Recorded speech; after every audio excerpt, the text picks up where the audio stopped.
FASTag వినియోగదారులకు కేంద్ర ప్రభుత్వం శుభవార్త చెప్పింది. నవంబర్ 15వ తేదీ నుంచి కొత్త నియమాలు అమల్లోకి రానున్నట్లు ప్రకటించింది. వాటి ప్రకారం చెల్లని ఫాస్టాగ్తో టోల్ గేట్ దాటే వాహనదారులకు పెద్ద ఊరట లభించనుంది.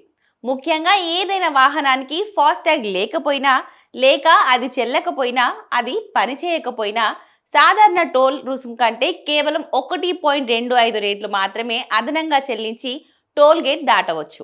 అయితే ఈ మొత్తాన్ని యూపీఐ ద్వారా చెల్లించేందుకు అనుమతి ఉంటుంది.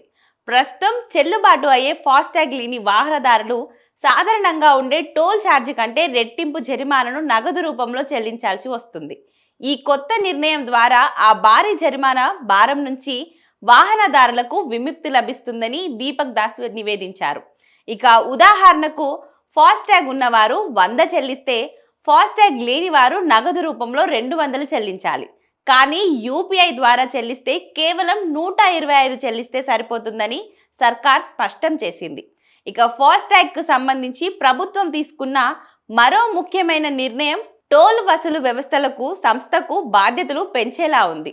ఒకవేళ మీ వాహనానికి చెల్లుబాటు అయ్యే పనిచేసే ఫాస్టాగ్ ఉన్నప్పటికీ టోల్ ప్లాజా వద్ద ఉన్న ఎలక్ట్రిక్ టోల్ వసూలు మౌలిక సదుపాయాలు పనిచేయకపోయినా, సాంకేతికత లోపం కారణంగా టోల్ వసూలు చేయడంలో విఫలమైన ఆ వాహనానికి ఎటువంటి చెల్లింపు లేకుండానే టోల్ ప్లాజాను దాటడానికి అనుమతిస్తారు. ప్రస్తుతం దేశవ్యాప్తంగా టోల్ వసూలలో దాదాపు 98% ఫాస్టాగ్ ద్వారానే జరుగుతున్నాయి. ఈ నేపథ్యంలోనే టోల్ వసూలు చేసే ఏజెన్సీలు ఎలక్ట్రిక్ వసూలు వ్యవస్థను నాణ్యతతో నిర్వహించేలా, లోపాలు లేకుండా చూసేలా వారిపై బాధ్యత పెంచేందుకు ఈ చర్యలు తీసుకున్నారు. ఇక టోల్ వసూలు వ్యవస్థలో లోపం ఉంటే ఆ భారాన్ని ప్రజలు మోయకుండా ఆయా ఏజెన్సీలే బాధ్యత వహించేలా ఈ కొత్త నియమం పనిచేస్తుంది. ఫాస్టాగ్ లేని లేదా పని చేయని వారికి 1.25 రేట్లు మాత్రమే జరిమానా వసూలు చేయడం వలన ప్రజల ఆర్థిక భారం గణనీయంగా తగ్గుతుంది. ఇంతకు ముందు చెల్లించిన రెట్టింపు జరిమానా మొత్తం వాహనదారులకు భారంగా ఉండేది. కొత్త నిబంధన ద్వారా టెక్నాలజీని ప్రోత్సహించడం, అదే సమయంలో సాధారణ ప్రణాళికకు ఉపశమనం కల్పించడం లక్ష్యంగా పెట్టుకున్నారు.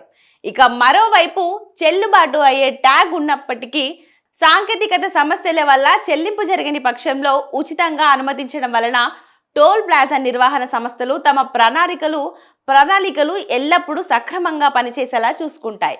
తద్వారా టోల్ ప్లాజాల వద్ద జరిగే అనవసర జాప్యాన్ని, రద్దీని తగ్గించడానికి కూడా ఈ చర్యలు దోహదపడతాయని ప్రభుత్వం ఆశిస్తుంది. ఈ నియమాన్ని నవంబర్ 15వ తేదీ నుంచి దేశవ్యాప్తంగా అమల్లోకి తీసుకురాబోతున్నారు.